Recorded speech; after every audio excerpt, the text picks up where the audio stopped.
Hello everyone, आज हम पढ़ेंगे एनसीईआरटी क्लास 9th ज्योग्राफी का chapter 2 physical features of India. तो इसमें हम इंडिया के फिजिकल फीचर्स के बारे में देखेंगे। तो जो स्टार्टिंग में बताया गया है कि हम लोगों ने पढ़ लिया है इंडिया एक वास्ट कंट्री है और इसमें बहुत सारे लैंडफॉर्म्स हैं और बहुत सारी डिफरेंट काइंड ऑफ टेरेन्स हैं जिसमें हम रहते हैं। काफ़ी रग टेरेन्स हैं जैसे कि माउंटेन्स की हैं और वैलीज़ हैं जो जिसमें जो हैबिटेशन होती है वो काफ़ी ज़्यादा आसान होती है, ज़्यादा लोग रहते हैं। और हमारी कंट्री जो है उसमें practically all major physical features हैं जो कि अर्थ में पाए जाते हैं।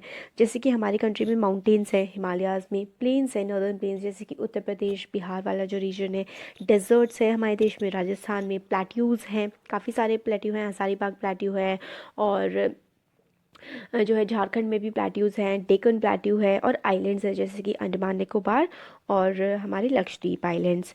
तो हमारे जो कंट्री है उसमें ऑलमोस्ट सारे के सारे फिजिकल फीचर्स पाए जाते हैं जो वर्ल्ड में कहीं भी मिलते हैं।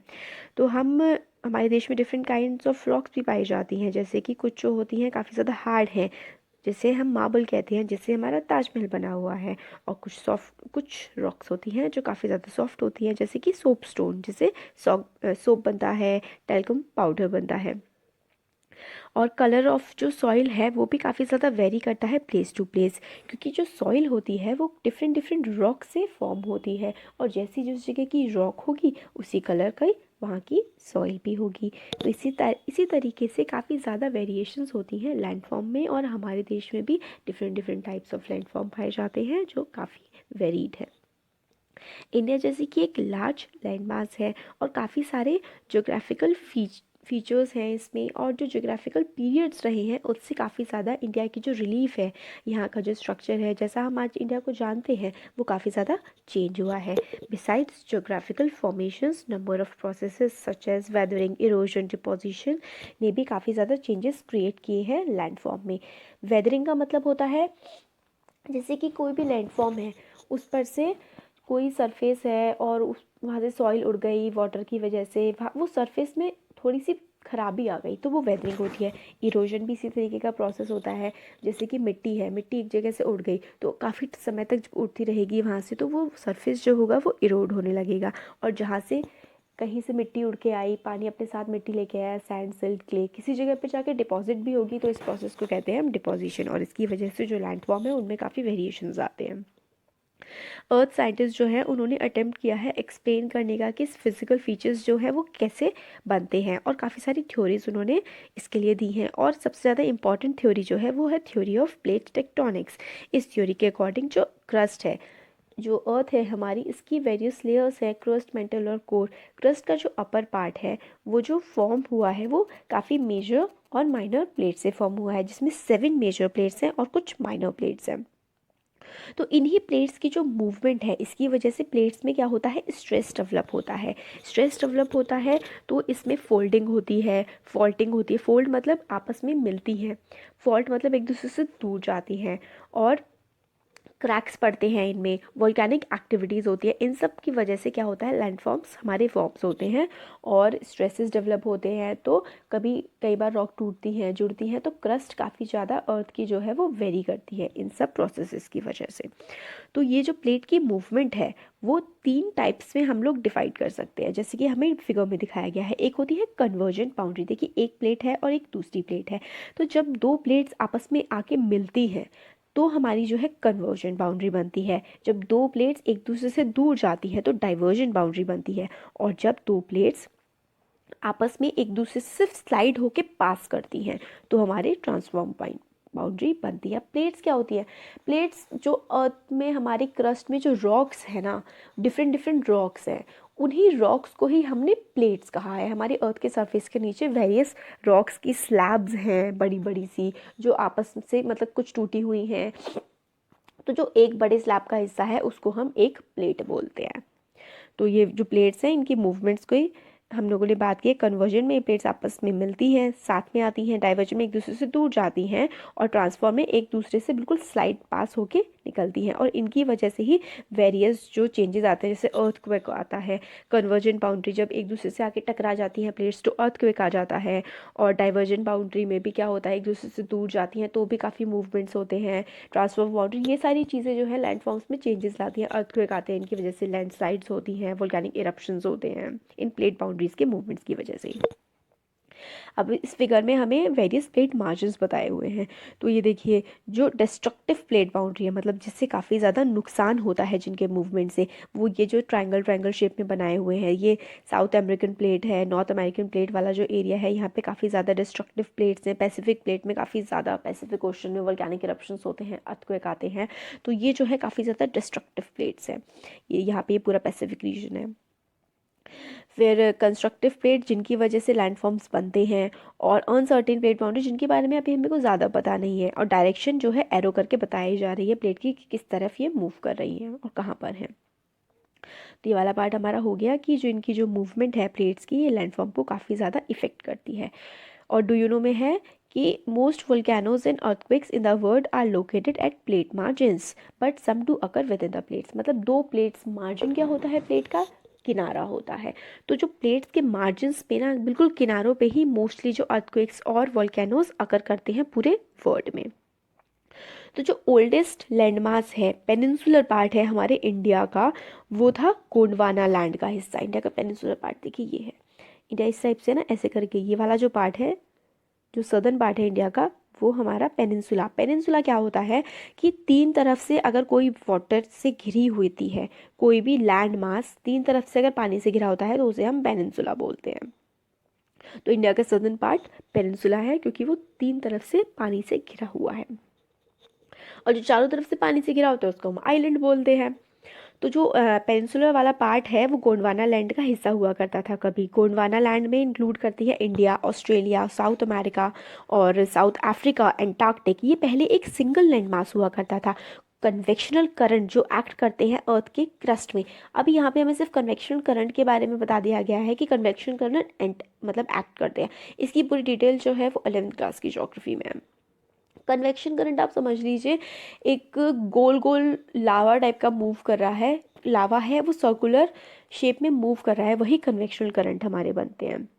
इन कन्वेक्शनल करंट की वजह से जो है अर्थ क्रस्ट में स्प्लिट्स आते हैं, वो पीसेस में टूटती है, और जैसे कि कन्वेक्शनल करंट ने एक्ट किया, जो हमारी प्लेट्स हैं वो डिफरेंट पार्ट्स में टूट गई, और फिर उससे क्या हुआ, ड्रिफ्टिंग हुई, धीरे धीरे वो एक दूसरे से दूर मूव करने लगी, और इंडो ऑस्ट्रेलियन प्लेट जो है वो आपस में मतलब एक दूसरे से सेपरेट हो गई और गोंडवाना लैंड से भी अलग हो गई, और वो नॉर्थ की तरफ मूव किया उसने। फिर northward drift resulted in the collision of plate with much larger Eurasian plate.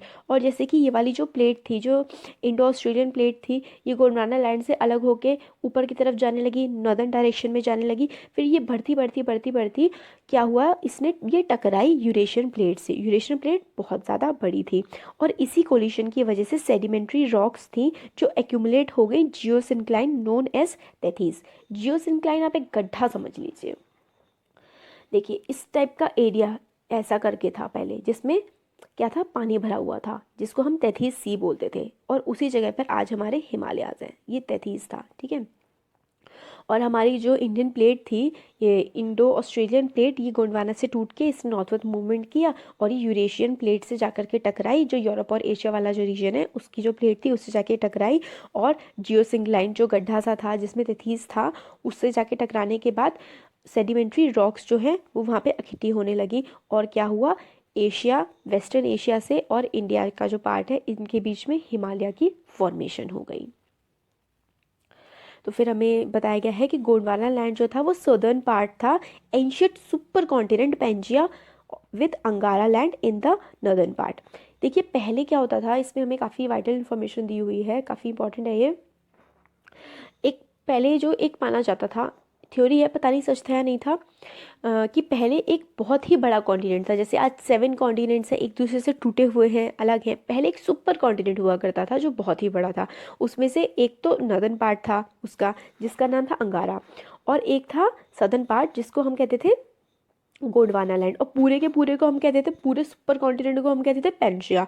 तो पेंजिया जब टूटा तो दो पार्ट्स में डिवाइड हो गया, एक था गोंडवाना, और गोंडवाना जो था उसमें ही इंडिया थी।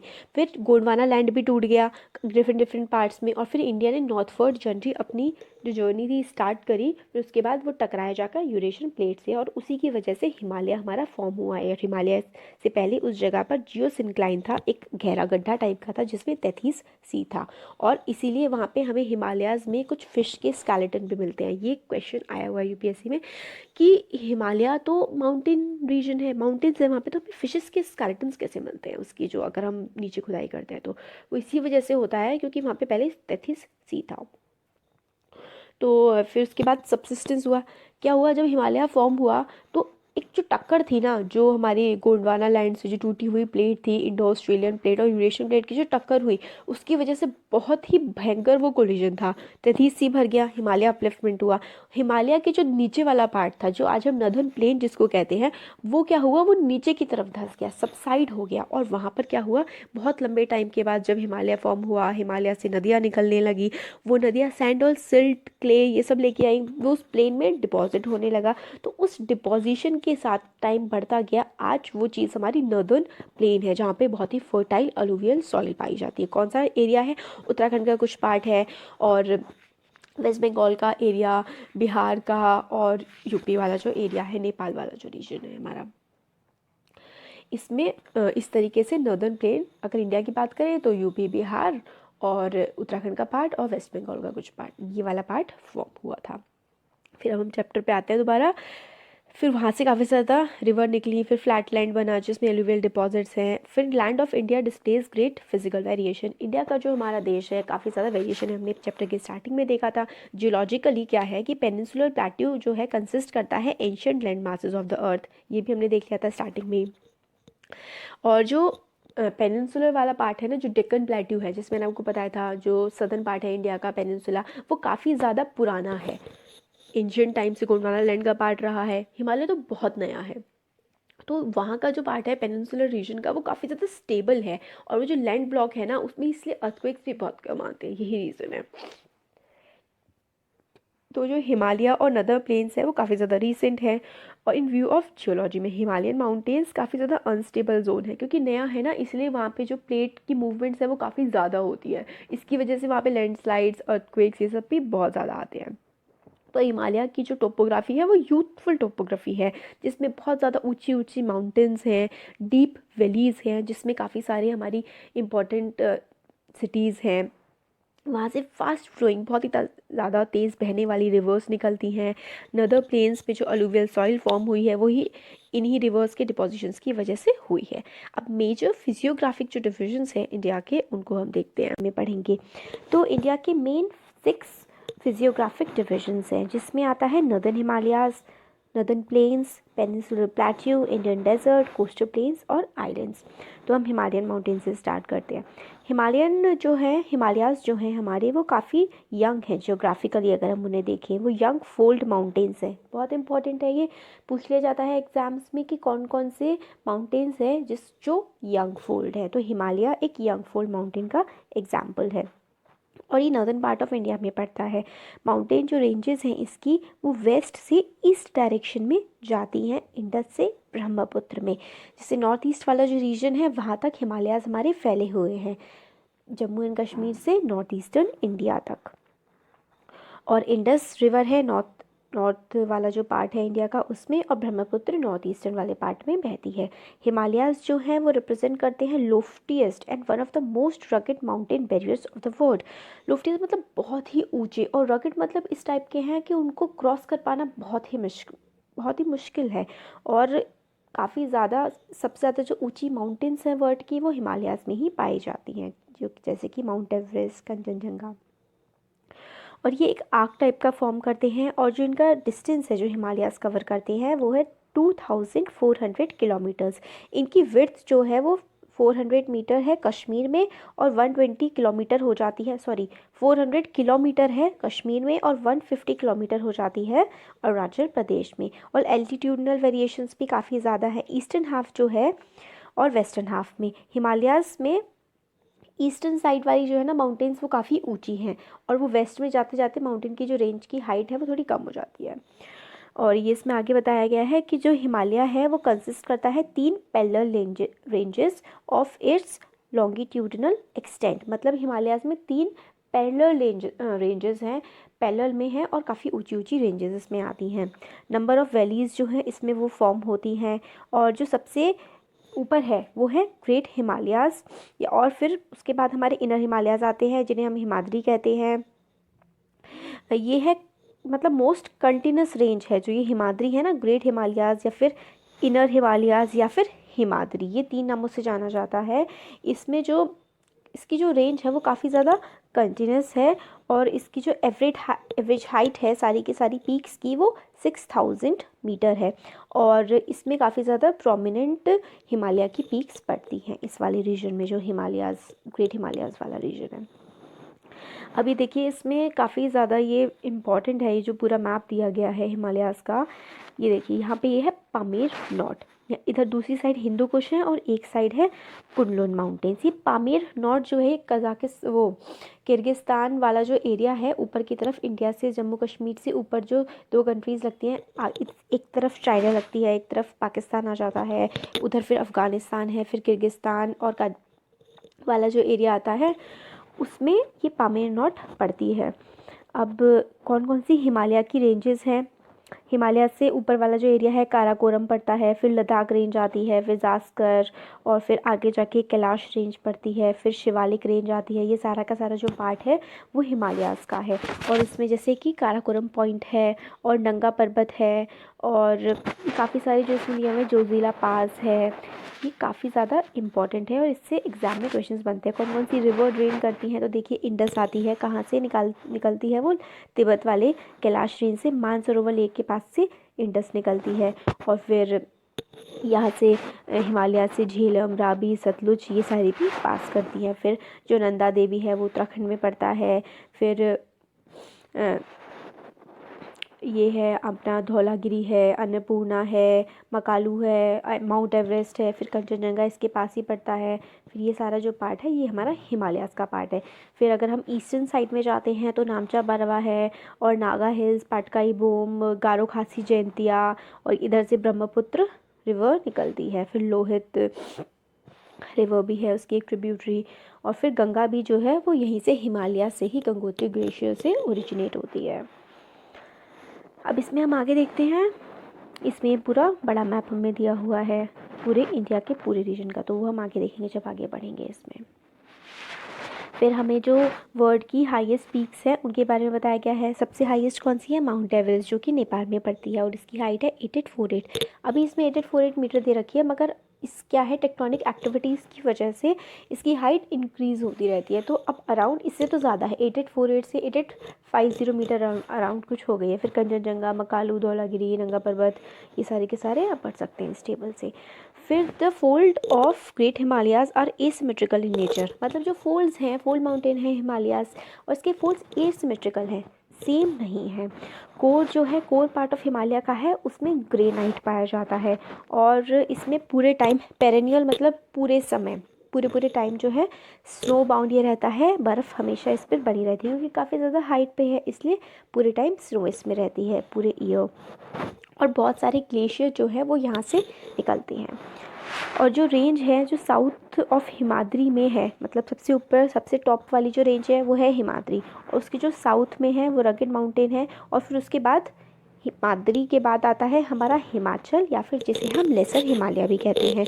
और रेंजेस जो है वो मेनली हाईली मतलब कंप्रेस्ड है, और ऑल्टर्ड रॉक्स है इसकी जो हिमाचल वाले एरिया की हैं। और ऑल्टीट्यूड जो है वो 3700 से 4500 मीटर में वेरी करता है, और जो एवरेज विड्थ है इसकी वो 50 किलोमीटर है। तो जो ग्रेटर हिमालयाज़ वाला पार्ट था उसकी जो एवरेज हाइट थी वो 6000 मीटर थी, उसकी जो माउंटेन पीक्स थी। अब जब हम हिमाचल में आ गए हैं तो यहाँ पे जो माउंटेन पीक्स हैं उनकी हाइट कम हो गई है। फिर इसके आगे पड़ता है पीर Panjal range, from the longest and the most important range. जो पीर पंजल है वो काफ़ी ज़्यादा मतलब बड़ी है, और काफ़ी ज़्यादा इंपॉर्टेंट रेंज है जो इसमें पड़ती है। फिर धौलाधर है, महाभारत रेंज है, ये इसकी जो हिमाचल वाला रीजन है इसकी इंपॉर्टेंट रेंजेस हैं। और फेमस वैलीज़ जो है कश्मीर, कांगड़ा, कुल्लू, हिमाचल प्रदेश, ये इस रीजन के वेल नोन हिल स्टेशंस हैं। तो हिमालय के सबको पता है कि कश्मीर हो गया, हिमाचल प्रदेश हो गया, कुल्लू वैली, कांगड़ा, ये सारे के सारे हमारे हिमालयास का ही पार्ट है।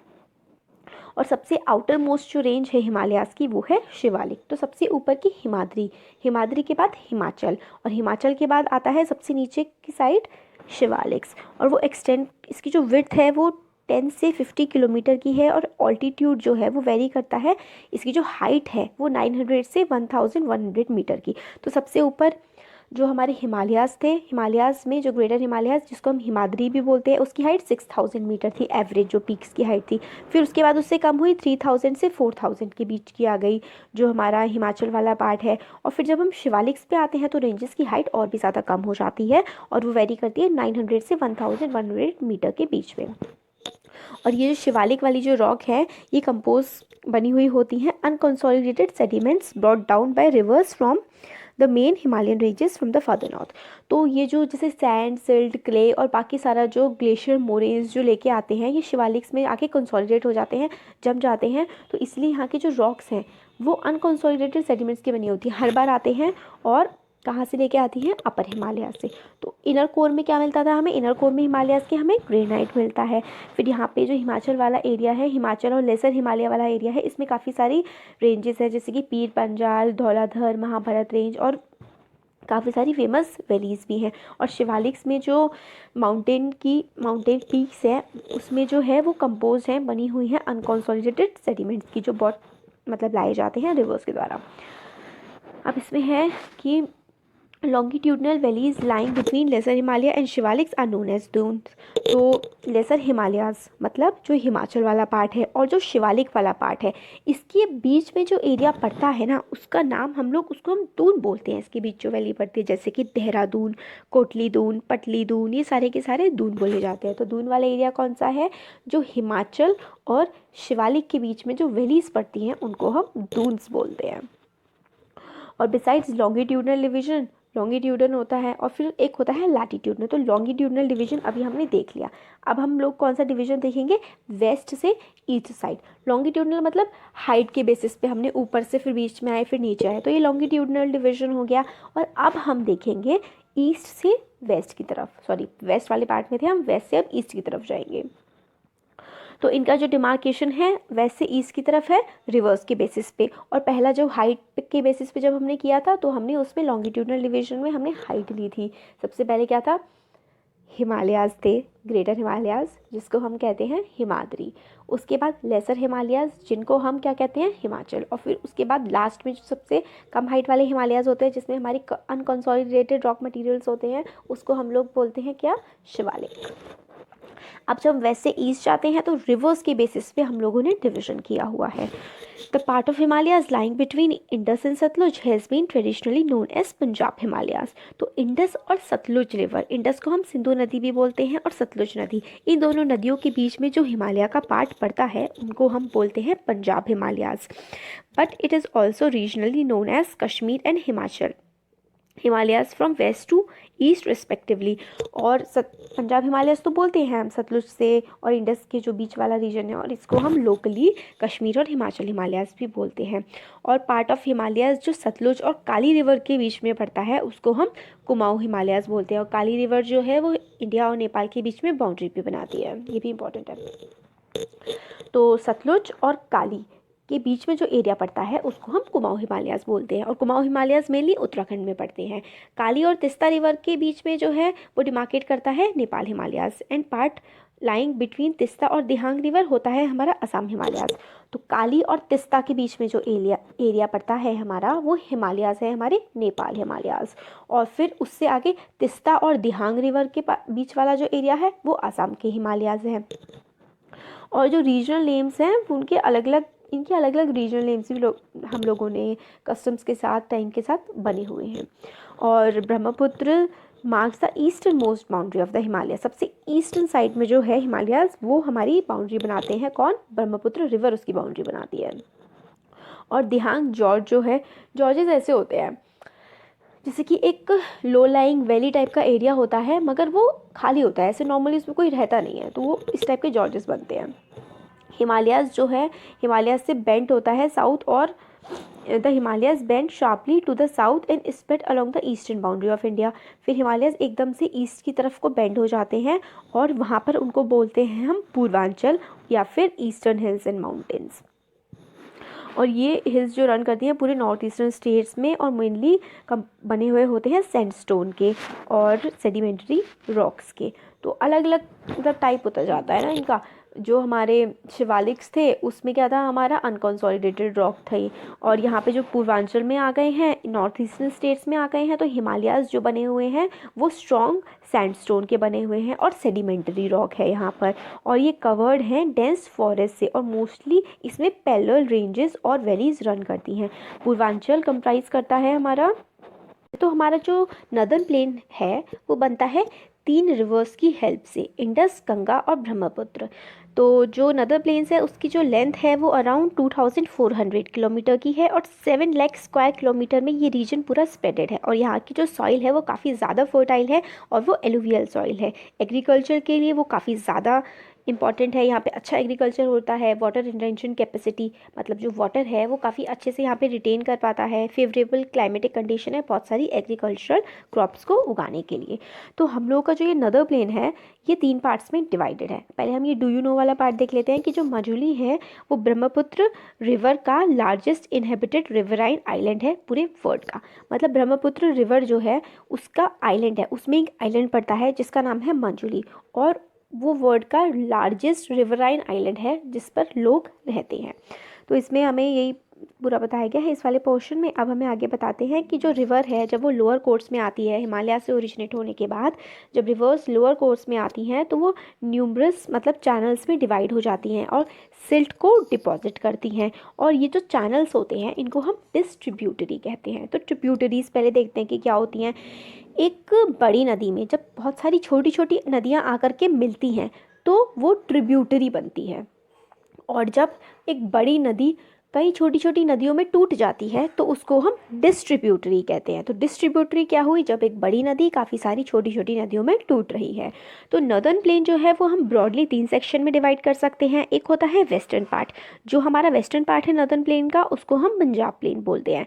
ये वाला जो रीजन है इसमें इंडस और उसकी ट्रिब्यूटरीज बहती हैं, और काफ़ी सारा इसका पार्ट जो है वो पाकिस्तान में पड़ता है। इंडस की ट्रिब्यूटरीज जैसे कि झेलम, चेनाब, रावी, बियास, सतलुज ये सारे ओरिजिनेट होते हैं हमारे हिमालय से और बहती हैं पंजाब वाले प्लेन वाले एरिया में। और ये वाला जो सेक्शन है नॉर्दर्न प्लेन्स का इसको हम दो आप कहते हैं। आप का मतलब होता है वाटर, दो का मतलब होता है टू। तो यहाँ पे जनरली 2 नदियाँ बहती हैं किसी पर्टिकुलर एरिया में, इसलिए इस रीजन को हम दो आप कहते हैं। और इसमें डू यू नो वाले में बताया गया है कि दो आप का मतलब है, जो मैंने आपको बताया पंजाब का क्या मतलब है, पंच का मतलब होता है 5, आब का मतलब होता है वाटर। तो पंजाब का मतलब हो गया ऐसी जगह जहाँ पर 5 नदियाँ बहती हैं। अब हम आते हैं गंगा प्लेन्स पे। गंगा प्लेन जो है एक्सटेंड करता है घाघर से तीस्ता के बीच में, और इसमें काफ़ी सारी स्टेट्स कवर होती हैं जैसे कि हरियाणा, दिल्ली, यूपी, बिहार और पार्टली झारखंड और वेस्ट बंगाल भी। और ईस्ट में इसके पड़ता है असम वाला एरिया जिसमें है ब्रह्मपुत्र प्लेन, जिसमें से ब्रह्मपुत्र नदी बहती है और अपनी सिल्ट डिपॉजिट करती है जिससे ये प्लेन बना है। और नदर प्लेन को हम जनरली ऐसा सोचते हैं कि ये बिल्कुल फ्लैट लैंड है और इसमें कोई भी वेरिएशन में रिलीफ में नहीं है, मगर ऐसा नहीं है। वास्ट प्लेन्स हैं मगर इसमें भी काफ़ी ज़्यादा डाइवर्स रिलीफ फीचर्स हमें पाए जाते हैं। और वेरिएशंस हैं जैसे कि northern plains can be divided into 4 regions. Northern plain को भी हम 4 रीजन्स में डिवाइड कर देते हैं उनके वेरिएशंस के बेस पे। Rivers after descending from mountains deposit pebbles in a रेनो बेल्ट ऑफ 8 to 16 किलोमीटर। जो रिवर्स निकलती हैं माउंटेन से वो पत्थर जो है वो डिपॉजिट कर देती हैं एक पतली सी बेल्ट में। वो बेल्ट कितने की है, 8 से 16 किलोमीटर के एरिया की वो बेल्ट है जिसमें ये पत्थर डिपॉजिट करती हैं जो नदियाँ आती हैं। इस वाले जो रीजन है और ये वाला जो रीजन है वो पैरेलली लाई करता है शिवालिक्स से। शिवालिक कौन सा पार्ट था, जो सबसे लोअर मोस्ट पार्ट था हिमालय का, उसके पैरेलली ये वाला जो पेबल नैरो बेल्ट है ये लाई करता है और इसको हम भाबर बोलते हैं। और जितनी भी सारी स्ट्रीम्स होती हैं ना, नदियाँ होती हैं, वो भाबर में डिसअपियर हो जाती हैं, गायब हो जाती हैं। तो और इसके भाबर के साउथ में, भाबर के नीचे वाली जो बेल्ट आती है, इसमें जो रिवर्स हैं वो फिर से आके री इमर्ज हो जाती हैं और वेट, स्वाम्पी और मार्शी सा रीजन क्रिएट करती है जिसको हम तराई रीजन बोलते हैं। वेट, गीला, स्वाम्पी, दलदली एरिया, मार्शी, स्वैम्पी और मार्शी वाला रीजन वो होता है जिसमें दलदली इलाका होता है, मतलब पानी भरा होता है, पानी की मात्रा बहुत ज़्यादा होती है, तो इसको हम बोलते हैं तराई रीजन। ये थिकली फॉरेस्टेड होता है और फुल ऑफ वाइल्ड लाइफ होता है, क्योंकि जहाँ पे ज़्यादा पानी होगा वहाँ पे वेजिटेशन अच्छे से ग्रो कर पाती है, इसलिए यहाँ पे काफ़ी ज़्यादा फॉरेस्ट पाए जाते हैं और वाइल्ड लाइफ भी हम लोगों को मिलती है। और फॉरेस्ट यहाँ पर मगर क्लियर कर दिए गए हैं और एग्रीकल्चरल लैंड बना दिया गया है, और जो माइग्रेंट्स थे पाकिस्तान से जो आए थे पार्टीशन के बाद, वो मेनली यहाँ पर सेटल हो गए हैं। और इसी रीजन में हमें दुधवा नेशनल पार्क भी मिलता है। दुधवा नेशनल पार्क इकलौता नेशनल पार्क है यूपी का। The largest part of northern plane is form of older alluvium. जो नदर्न प्लेन का काफ़ी ज़्यादा बड़ा पार्ट है वो पुरानी अलुवियम से बना हुआ है। They lie above the flood plains of river and present a terrace like a feature. और इसमें जो है फ्लड प्लेन्स क्या होते हैं न, हिमालय से रिवर आती है, बहुत ज़्यादा वॉल्यूम होती है वाटर की उसमें, तो जब बारिश भी बहुत ज़्यादा होने लगती है तो फ्लड वाली कंडीशन आ जाती है। तो जिस एरिया में फ्लड आता है रिवर से, मतलब ऑलमोस्ट हर साल या कुछ सालों में, तो वो वाला रीजन होता है फ्लड प्लेन, जिसमें से नदी काफ़ी सारे पानी के वॉल्यूम के साथ बहती है। और यहाँ पे क्या है, यही वाला प्लेन है, और इस वाले रीजन को हम क्या कहते हैं, भांगर का रीजन।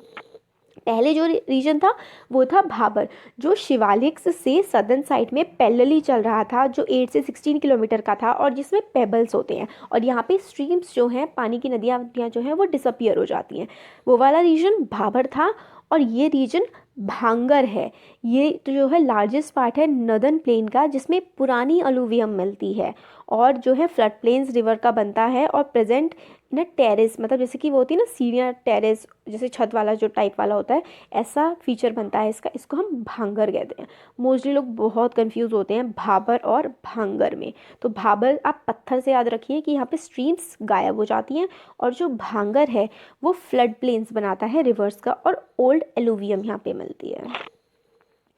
अब जो सॉइल है इस रीजन की, उसमें कैल्केरिशियस डिपॉजिट्स मिलते हैं, जिसको हम कंकड़ बोलते हैं, मतलब पत्थर जैसा होता है जिसमें काफ़ी ज़्यादा कैल्शियम होता है। वो कंकड़ वाला जो रीजन है वो हमें किस में मिलता है, हमें भांगर वाले रीजन में हमें मिलता है। और भाबर में हमें बड़े बड़े पेबल्स मिलते थे, और नए जो यंग डिपॉजिट होते हैं जो फ्लड प्लेन आके करते हैं, उसको हम बोलते हैं खादर। और जो खादर है वो ऑलमोस्ट हर साल ही रिन्यू होती है, और ये सॉइल काफ़ी ज़्यादा फर्टाइल होती है, और यहाँ पर इंटेंसिव एग्रीकल्चर भी किया जा सकता है। अब हम पढ़ते हैं पेनिनसुलर प्लेट्यू के बारे में। तो पेनिनसुलर प्लेट्यू जो है वो टेबल लैंड है, जो बना हुआ है ओल्ड क्रिस्टलाइन, इग्नियस और मेटामॉर्फिक रॉक से। Peninsular plateau, peninsular India, peninsula का मतलब क्या होता है, कोई भी एक ऐसा लैंड का रीजन जो 3 तरफ से पानी से घिरा हो। तो इंडिया का जो सदर्न पार्ट है वो पेनिनसुला है, और वहीं पर हमारा पेनिनसुलर प्लेट्यूज मिलते हैं हमको, जो तीनों टाइप की रॉक से बने हुए हैं, क्रिस्टलाइन, इग्नियस और मेटामॉर्फिक रॉक से।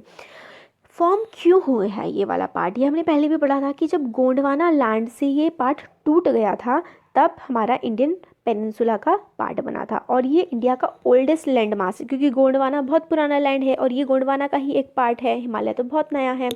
ये तो जब कोलिजन हुआ था यूरेशियन प्लेट से इसका इंडो ऑस्ट्रेलियन प्लेट का, तब बना था हिमालयाज तो, और गोंडवाना लैंड बना है जो काफ़ी पुराना लैंड है, उसी से हमारा पेनिनसुलर रीजन गोंडवाना का एक टूटा हुआ पार्ट है। तो प्लेट्यूज जो हैं वो ब्रॉड होते हैं, काफ़ी चौड़े होते हैं, और शैलो वैलीज़ बनाते हैं। शैलो का मतलब बहुत ज़्यादा गहरी वैलीज़ नहीं होती हैं। हिमालयाज़ में जो वैलीज़ होती हैं वो उनकी डेप्थ बहुत ज़्यादा होती है, मगर प्लेट्यूज में जो होती हैं वो काफ़ी शैलो वैलीज़ होती हैं। और हिल्स जो होती हैं वो राउंडेड शेप में होती हैं, हिमालयाज़ की हिल्स कॉनिकल शेप में होती हैं।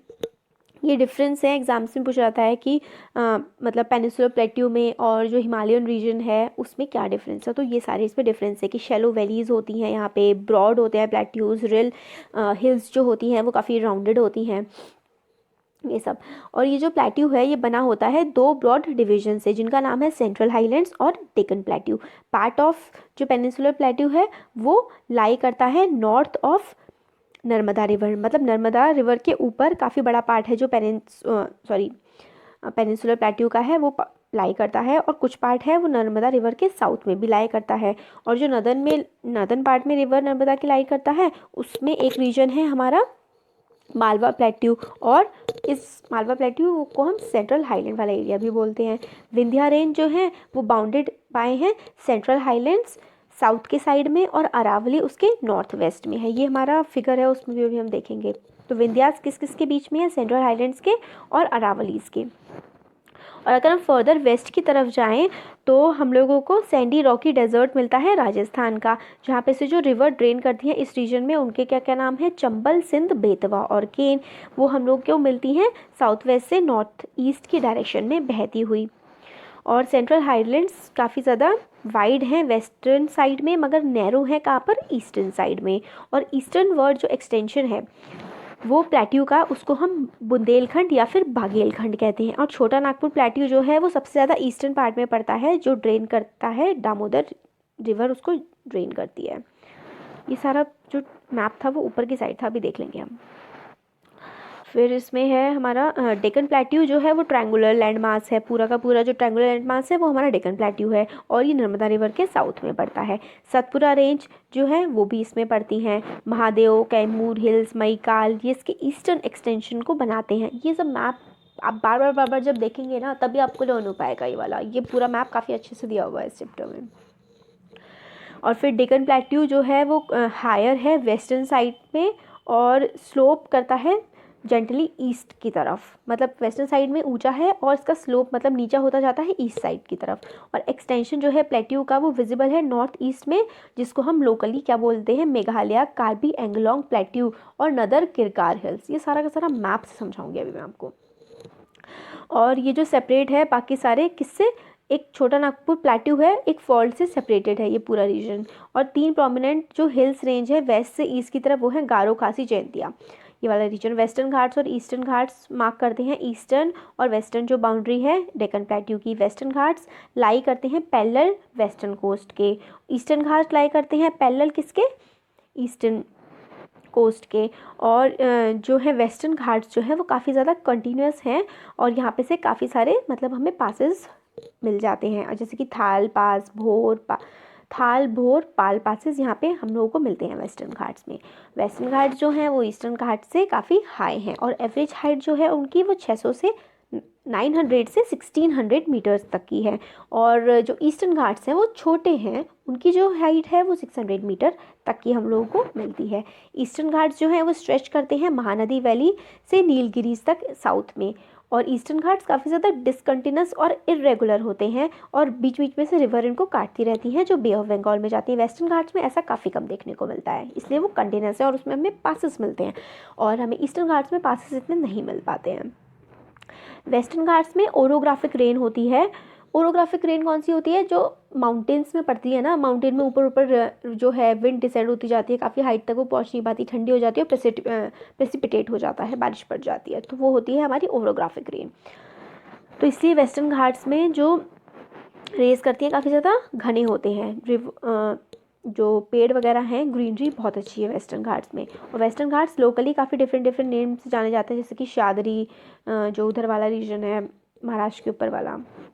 हाइट वेस्टर्न घाट की प्रोग्रेसिवली इंक्रीज़ करती है फ्रॉम नॉर्थ टू साउथ, जैसे कि हम नॉर्थ से साउथ की तरफ बढ़ते जाएंगे तो वेस्टर्न घाट्स की जो है हाइट भी बढ़ती जाएगी। और अनाईमुडी जो है उसकी हाइट है 2695 मीटर, वो इसकी हाईएस्ट पीक है। और दोदा बेटा की एक और दोदा बेटा भी है, उसकी हाइट है 2637 मीटर। महेंद्रगिरी हाईएस्ट पीक है ईस्टर्न घाट्स की। शेवेरॉय, जवादी, पालकोंडा, नल्लामला, ये सारी की सारी जो हिल्स हैं ये मिलती हैं हमें ईस्टर्न घाट में। और एक फेमस हिल स्टेशन है उडागा मंडलम, जिसको हम पॉपुलरली ऊटी के नाम से जानते हैं, और एक कोडई कनाल है। ये सारे के सारे हमें ईस्टर्न घाट्स में मिलते हैं।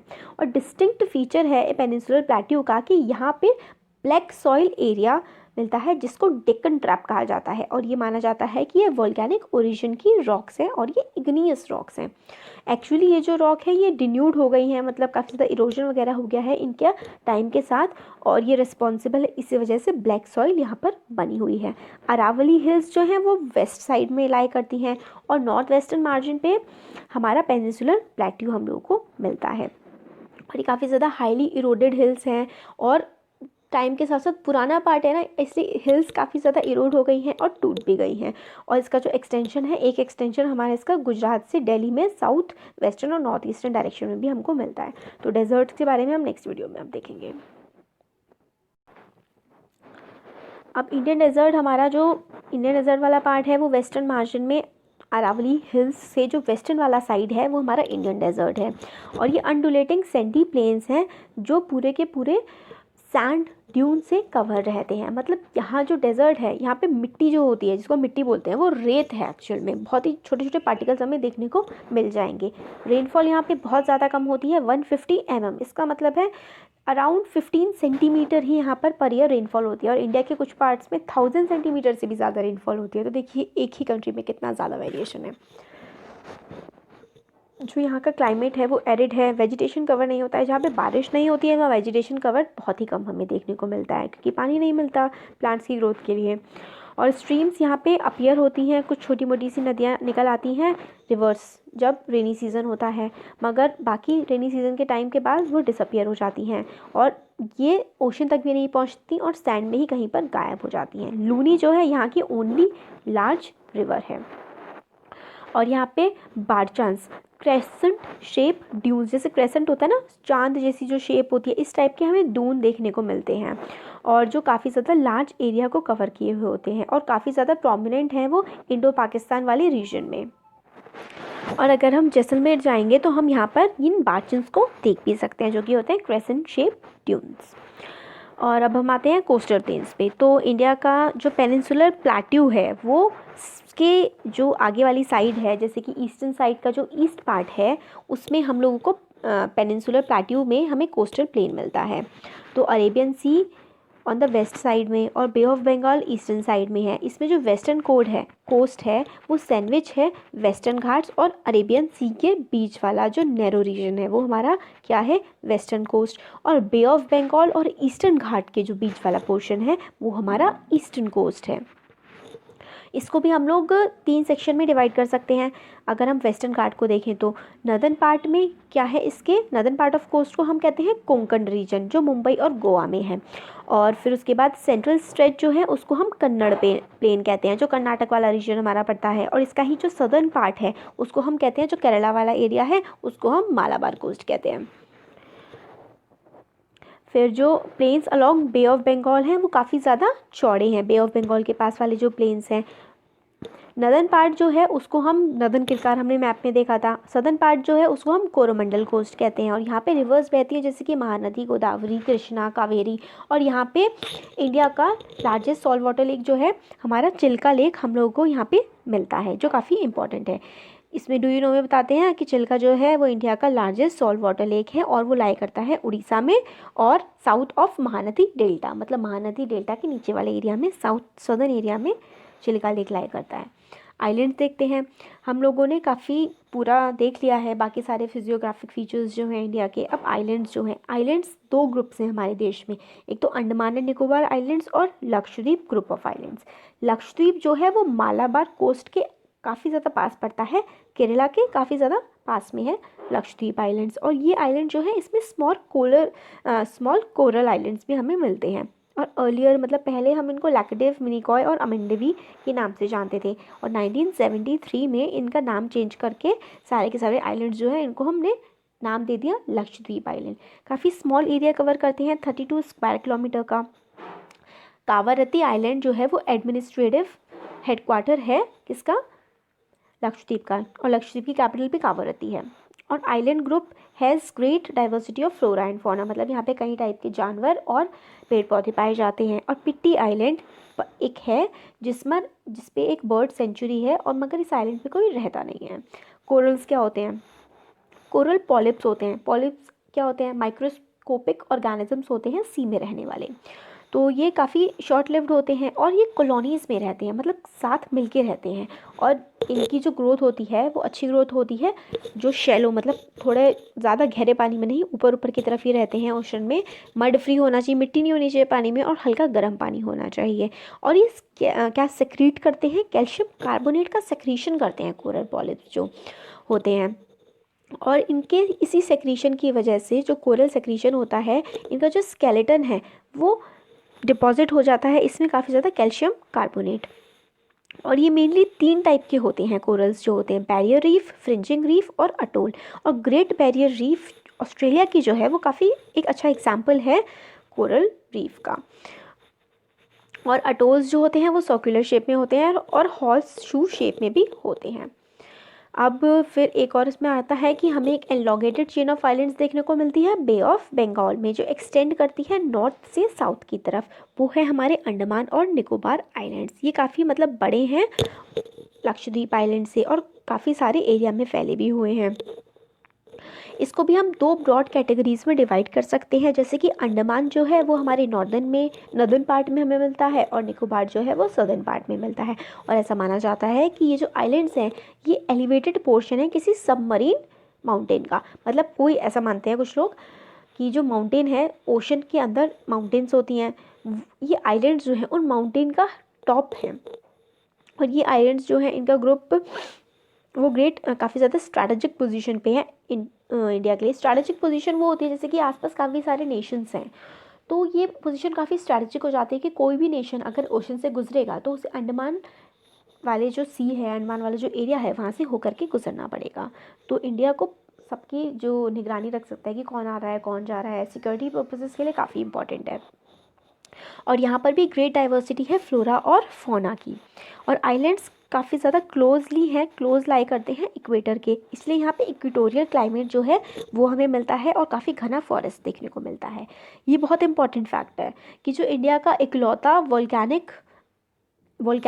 एक्टिव वोल्केनो है वो है बैरन आइलैंड में, जो कि है अंडमान और निकोबार ग्रुप्स में। इंडिया का ओनली एक्टिव वोल्केनो है बैरन आइलैंड में, जो कि है अंडमान और निकोबार में। और डिटेल अकाउंट जो है फिजियोग्राफिक यूनिट्स हाईलाइट करता है unique feature of each reason. मतलब हम लोगों ने क्या पढ़ा अभी, सारे के सारे फिजियोग्राफिक रीजन्स के बारे में हमने इंडिया के पढ़ा है, तो हम लोगों ने काफ़ी डिटेल में भी रीजन्स को देखा। इससे हमें वहाँ की डाइवर्सिटी के बारे में पता लगता है, अपनी कंट्री की डाइवर्सिटी के बारे में पता लगता है कि हमारी कंट्री में कितने सारे मतलब रीजन्स हैं, कितने तरह के क्लाइमेट होते हैं, कितनी अलग अलग फिजियोग्राफी है, हमारी कंट्री में कितने ज़्यादा रिच नेचुरल रिसोर्सेज है, माउंटेन्स हैं जो मेजर सोर्स होते हैं वाटर का और फॉरेस्ट वेल्थ का, नॉर्दर्न प्लेन्स है उसमें हमारी ग्रीनरीज ऑफ द कंट्री है, काफ़ी ज़्यादा फसलें उगाई जाती हैं, एग्रीकल्चर बहुत अच्छा है और ये प्रोवाइड करता है हमारा बेस जो अर्ली सिविलाइजेशन हुआ करती थी। प्लेट्यूज जो होते हैं वो स्टोर हाउस होते हैं मिनरल्स के, बहुत सारे मिनरल्स पाए जाते हैं हमारे प्लेट्यूज में, जैसे गोल्ड मिलता है और कोल, आयरन, लाइमस्टोन, ये सारी की सारी चीज़ें हमें प्लेट्यूज़ में ही मिलती हैं, जो काफ़ी ज़्यादा क्रूशियल रोल प्ले करती है हमारे देश में इंडस्ट्रियलाइजेशन के लिए। इंडस्ट्रीज़ लगने का रॉ मटेरियल हमें प्लेट्यूज़ से मिलता है। कोस्टल रीजन है और आइलैंड ग्रुप्स हैं, हम लोगों को बहुत ही अच्छी साइट प्रोवाइड करते हैं फिशिंग के लिए और पोर्ट एक्टिविटीज़ के लिए। तो हमारी जो डाइवर्स फिजिकल फीचर्स हैं हमारे देश का, वो हमारे लिए बहुत ज़्यादा इंपॉर्टेंट है और इमेंस पॉसिबिलिटी डेवलप करता है हमारे फ्यूचर के लिए। तो यहाँ पर हो गया हमारा chapter complete finally. So thank you so much. अच्छा लगा तो वीडियो को लाइक करिए, चैनल को सब्सक्राइब करिए। Thank you.